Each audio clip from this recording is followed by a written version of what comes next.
प्यारे बच्चों, आज हम पॉलिटिकल साइंस के पाठ नंबर 6 पर्यावरण और प्राकृतिक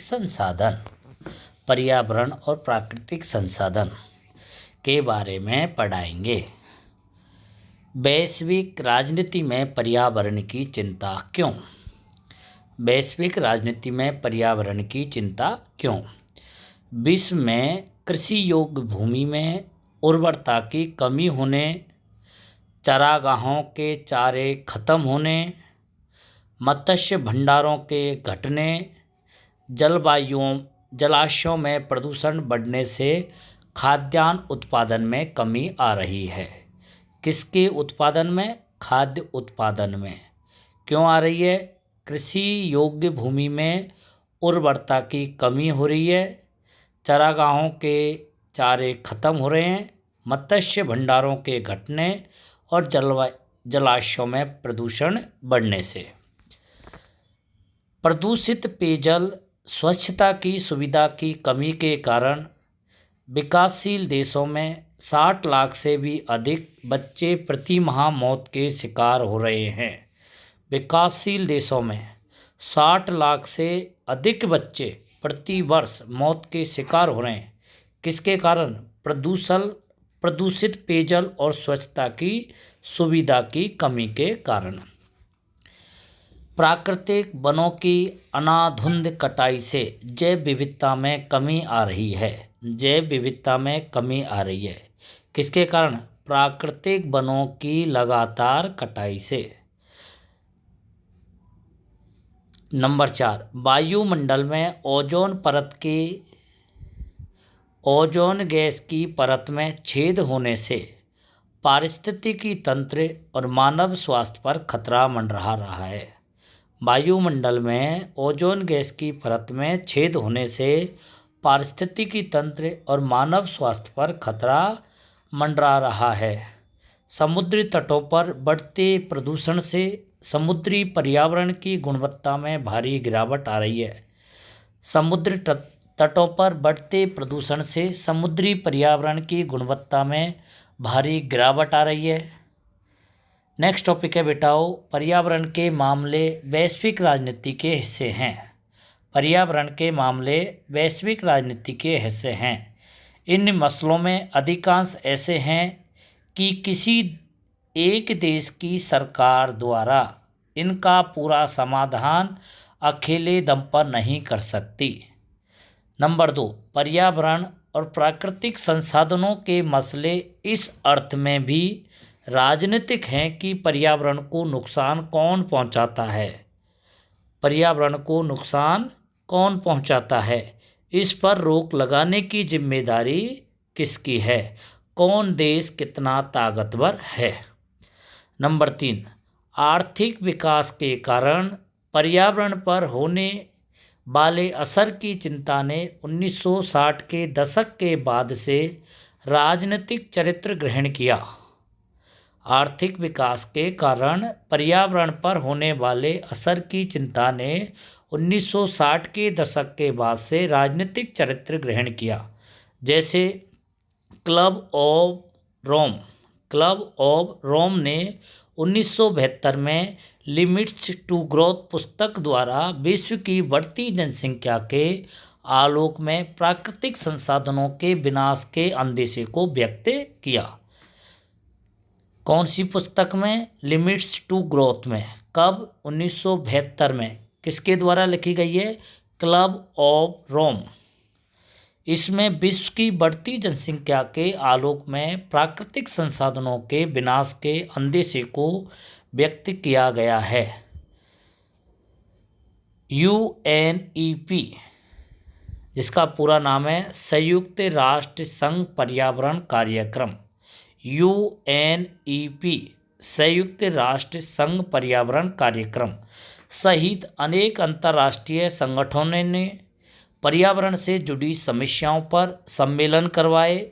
इस विषय के अध्ययन को बढ़ावा दिया ताकि पर्यावरण की समस्याओं पर कारगर प्रयासों की शुरुआत हो सके।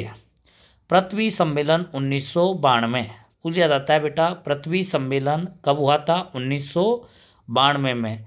कहाँ हुआ था? ब्राज़ील के रियो डी जेनेरियो में। ब्राज़ील के रियो डी जेनेरियो में।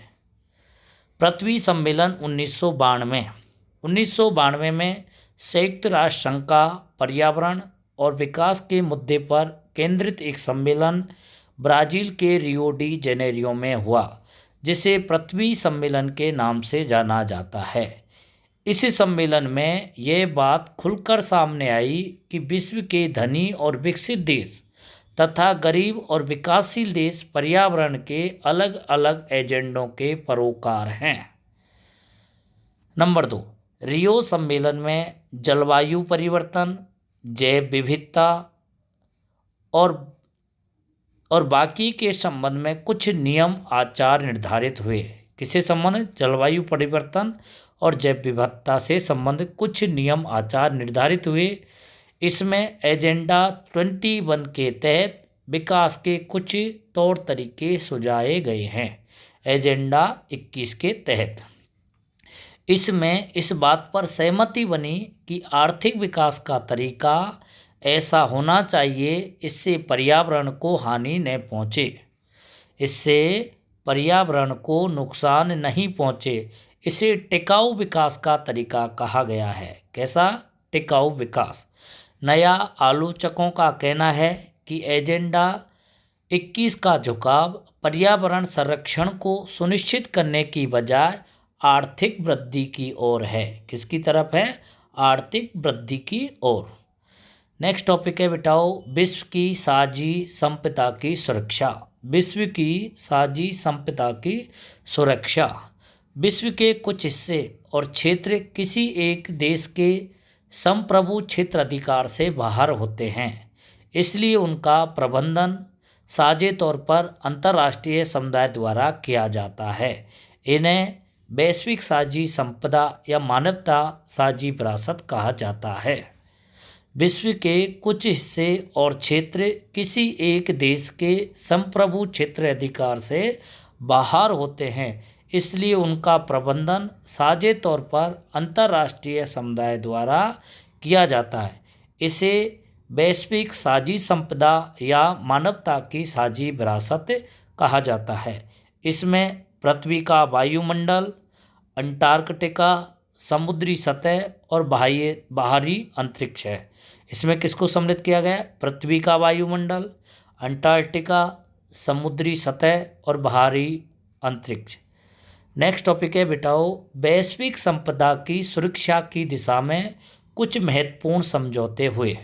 वैश्विक संपदा की सुरक्षा की दिशा में कुछ महत्वपूर्ण समझौते हुए, उन पर अपन गौर करेंगे। अंटार्कटिका संधि 1959 में। 1959 में अंटार्कटिका संधि हुई। मॉन्ट्रियल न्यायाचार प्रोटोकॉल 1987। मॉन्ट्रियल न्यायाचार प्रोटोकॉल 1987। अंटार्कटिका पर्यावरणीय न्यायाचार 1991। अंटार्कटिका पर्यावरणीय न्यायाचार 1991। तथापि अनेक बिंदुओं पर देशों में मतभेद हैं तथा किसी सर्वसामान्य पर्यावरणीय एजेंडे पर सहमति नहीं बन पाई। बाहरी अंतरिक्ष क्षेत्र के प्रबंधन पर भी उत्तरी और दक्षिणी गोलार्ध के देशों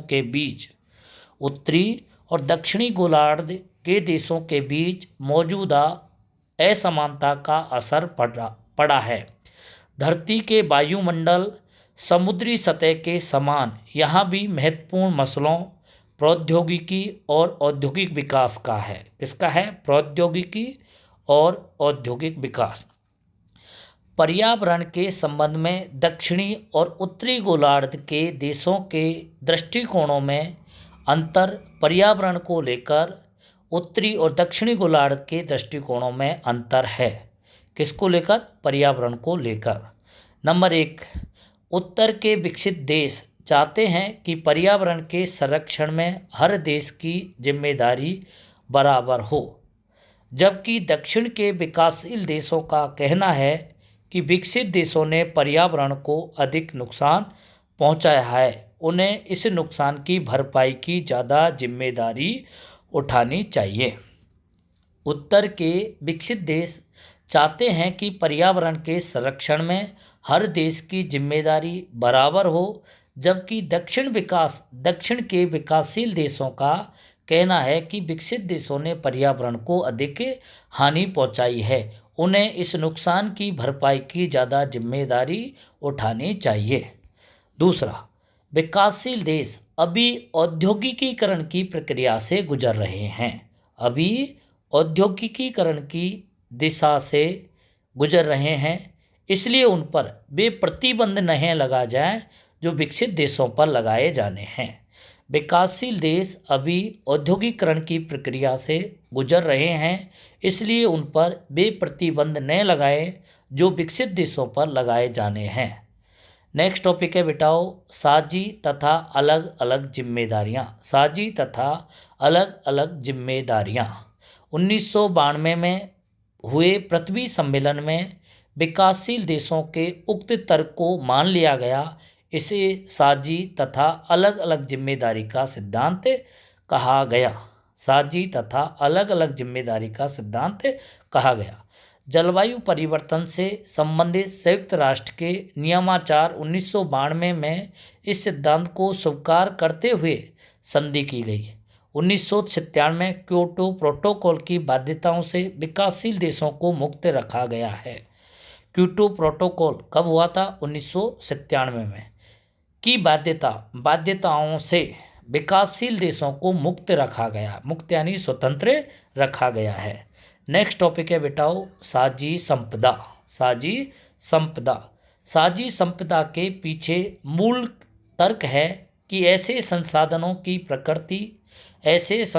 की प्रकृति, उपयोग के स्तर और रखरखाव के संदर्भ में समूह के हर सदस्य को समान अधिकार प्राप्त होंगे।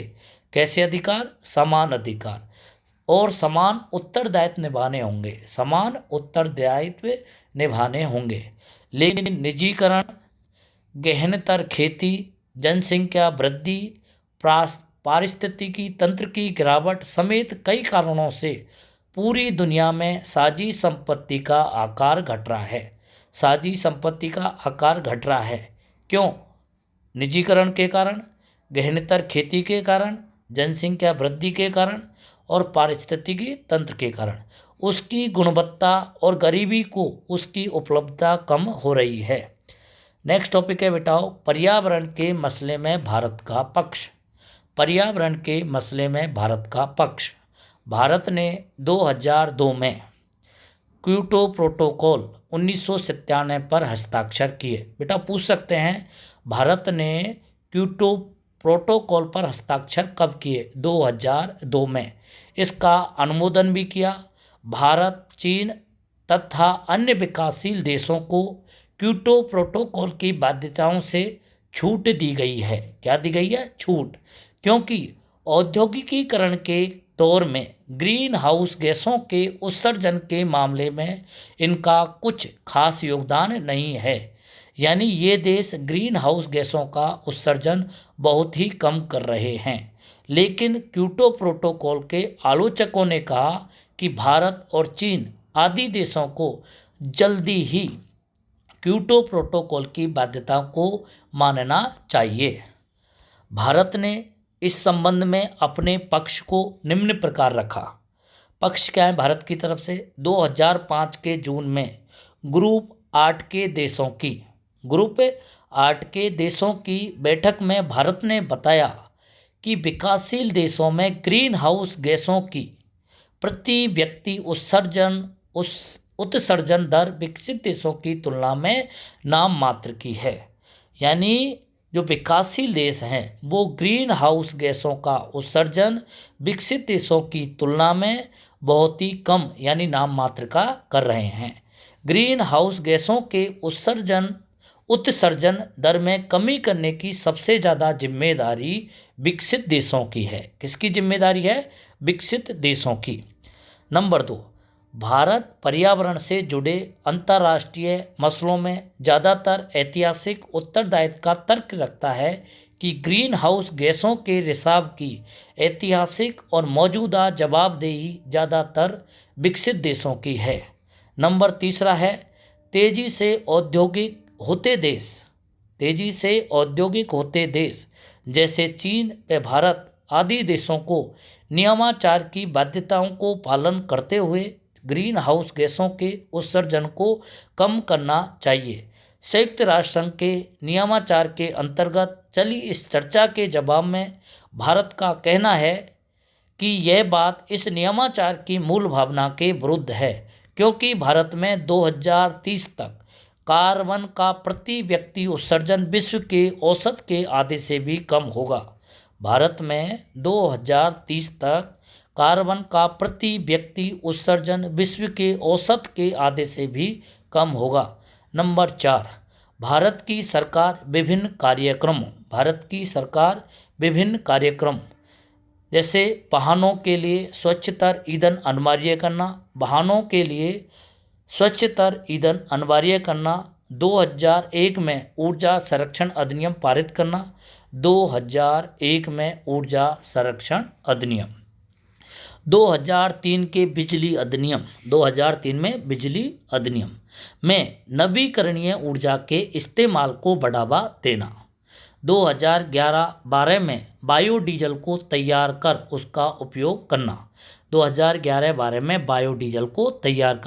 उपयोग करना, 2 अक्टूबर 2016 को पेरिस जलवायु समझौता 2 अक्टूबर 2016 को अनुमोदन करना आदि के जरिए पर्यावरण से संबंधित वैश्विक प्रयासों में शिरकत कर रही है। नंबर 5, विकासशील देशों को रियायती शर्तों पर नए और अतिरिक्त वित्तीय संसाधन तथा प्रौद्योगिकी मुहैया कराने की दिशा में कोई सार्थक प्रगति नहीं हुई है। विकासशील देशों को रियायती शर्तों पर नए और अतिरिक्त वित्तीय संसाधन तथा प्रौद्योगिकी मुहैया कराने की दिशा में कोई सार्थक प्रगति नहीं हुई है।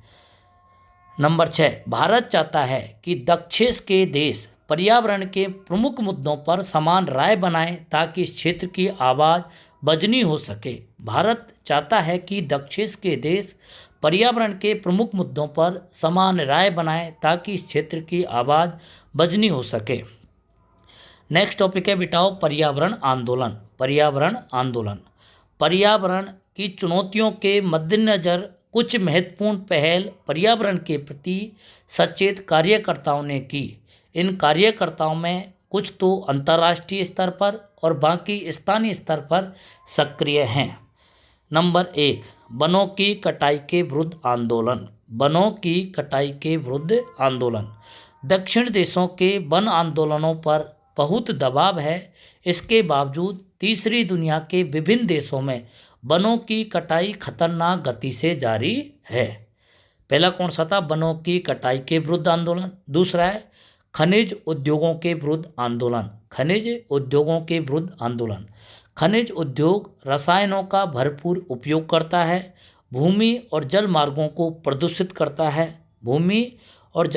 को प्रदूषित करता है तथा स्थानीय वनस्पतियों का विनाश करता है। इसके कारण जन समुदायों को विस्थापित होना पड़ता है, वहाँ से हटना पड़ता है। विश्व के विभिन्न भागों में खनिज उद्योगों के प्रति आंदोलन चल रहे हैं। उदाहरण देखें तो फिलीपींस में ऑस्ट्रेलियाई बहुराष्ट्रीय कंपनी वेस्टर्न माइनिंग कॉरपोरेशन के खिलाफ चला आंदोलन। ऑस्ट्रेलियाई कंपनी वेस्टर्न माइनिंग कॉरपोरेशन के खिलाफ चला आंदोलन कहाँ हुआ था? फिलीपींस में। तीसरा है बड़े बांधों के खिलाफ आंदोलन। बड़े जो बांध हैं उनके खिलाफ भी आंदोलन हुए हैं। कुछ आंदोलन बड़े बांधों के खिलाफ चल रहे हैं जिन्होंने नदियों को बचाने के आंदोलन का रूप ले लिया है।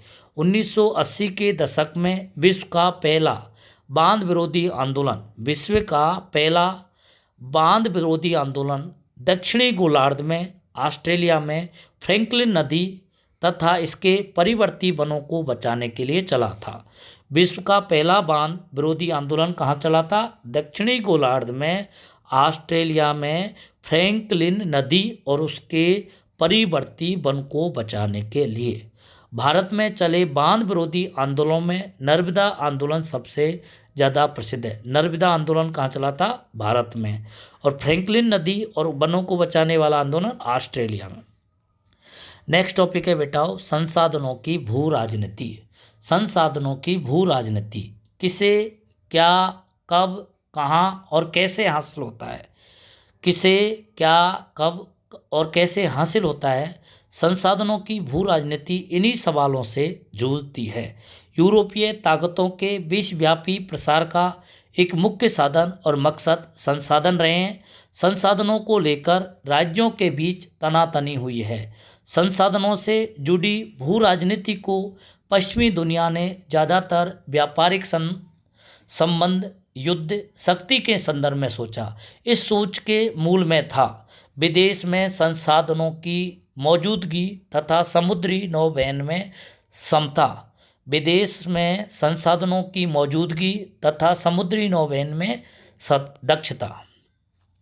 नंबर 1, इमारती लकड़ी का महत्व और भू राजनीति। इमारती लकड़ी का महत्व और भू राजनीति। समुद्री नौवहन के लिए आवश्यक इमारती लकड़ियों की आपूर्ति 17वीं सदी के बाद में यूरोपीय शक्तियों की प्राथमिकता में रही। पहला है इमारती लकड़ी का महत्व और भू राजनीति। नंबर 2, तेल की विश्व राजनीति। तेल की विश्व राजनीति। शीत युद्ध के दौरान विकसित देशों ने तेल और इमारती लकड़ी, खनिज आदि संसाधनों की सतत आपूर्ति के लिए कई तरह के कदम उठाए, जैसे संसाधन दोहन के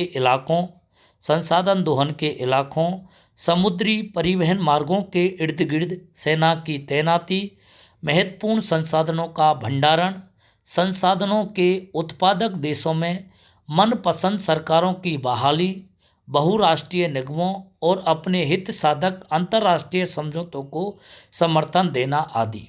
इसके पीछे यह सोच थी कि संसाधनों तक पहुंच अबाध रूप से रहे, क्योंकि सोवियत संघ इसे खतरे में डाल सकता था। दूसरी चिंता यह थी कि खाड़ी के देशों में मौजूद तेल एशिया के देशों में मौजूद खनिज पर विकसित देशों का नियंत्रण बना रहे। खाड़ी के जो देश हैं वहाँ तेल और एशिया के देशों में खनिजों पर विकसित देशों का नियंत्रण बना रहे। वैश्विक राजनीति में तेल प्रमुख संसाधन बना हुआ है। विश्व रणनीति में तेल प्रमुख संसाधन बना हुआ है। 20वीं सदी में विश्व की अर्थव्यवस्था तेल पर निर्भर रही है। तेल के साथ विपुल संपदा जुड़ी हुई है, इसलिए इस पर कब्जा जमाने के लिए राजनीतिक संघर्ष छिड़ता है। पश्चिमी एशिया, विशेषकर खाड़ी क्षेत्र, विश्व के कुल तेल उत्पादन का 30% मुहा कराते हैं। कितना परसेंट? 30%। सऊदी अरब के पास विश्व के कुल भंडार का 1/4 हिस्सा मौजूद है। सऊदी अरब के पास कितना है? 1/4। सऊदी अरब विश्व में सबसे बड़ा तेल उत्पादक देश है। बोला जाता है विश्व में सबसे बड़ा तेल उत्पादक देश कौन सा है? सऊदी अरब। इराक का स्थान दूसरा है। तेल उत्पादक में दूसरा स्थान किसका है? इराक का। तीसरा पॉइंट है स्वच्छ जल के लिए संघर्ष। स्वच्छ यानी साफ जल के लिए संघर्ष। विश्व राजनीति के लिए पानी एक महत्वपूर्ण संसाधन है। कौन सा संसाधन है? पानी। विश्व के कुछ भागों में साफ पानी की कमी हो रही है। विश्व के हर हिस्से में स्वच्छ जल समान मात्रा में मौजूद नहीं है। इसलिए 21वीं सदी में इस जीवनदायिनी संसाधनों को लेकर हिंसक संघर्ष होने की संभावना है। देशों के बीच स्वच्छ जल संसाधनों को हथियाने या उनकी सुरक्षा करने के लिए झड़पें हुई हैं। बहुत से देशों के बीच नदियों का साझा और उनके बीच सैन्य संघर्ष होते रहते हैं। तुर्की, सीरिया, इराक के बीच फरात नदी पर बांध के निर्माण को लेकर एक दूसरे से ठनी हुई है। मूल निवासी और उनके अधिकार टॉपिक है बेटाओ। मूल निवासी और उनके अधिकार। मूल निवासी ऐसे लोगों के वंशज हैं जो किसी मौजूदा देश में बहुत दिनों से रहते चले आ रहे हैं। मूल निवासी ऐसे लोगों के वंशज हैं जो किसी मौजूद देश में बहुत दिनों से रहते चले आ रहे हैं। फिर भी किसी दूसरी संस्कृति या जातीय मूल के लोग विश्व के दूसरे हिस्से से उस देश में आए और इन लोगों को अधीन बना लिया। किसी देश के ये मूल निवासी आज भी उस देश की संस्थाओं के अनुरूप आचरण करने से ज़्यादा अपनी परंपराओं, सांस्कृतिक रिवाजों, अपने खास सामाजिक आर्थिक ढर्रे पर जीवन यापन करना ही पसंद करते हैं। भारत सहित विश्व के विभिन्न हिस्सों में लगभग 30 करोड़ मूल निवासी विद्यमान हैं। भारत में कितने? 30 करोड़। दूसरे सामाजिक आंदोलनों की तरह मूलवासी भी अपने संघर्ष, एजेंडा, अधिकारों की आवाज़ उठाते हैं। जैसे नंबर 1, विश्व राजनीति में इनकी आवाज़ विश्व बिरादरी में बराबरी का दर्जा पाने के लिए उठी है। कैसा दर्जा? बराबरी का दर्जा।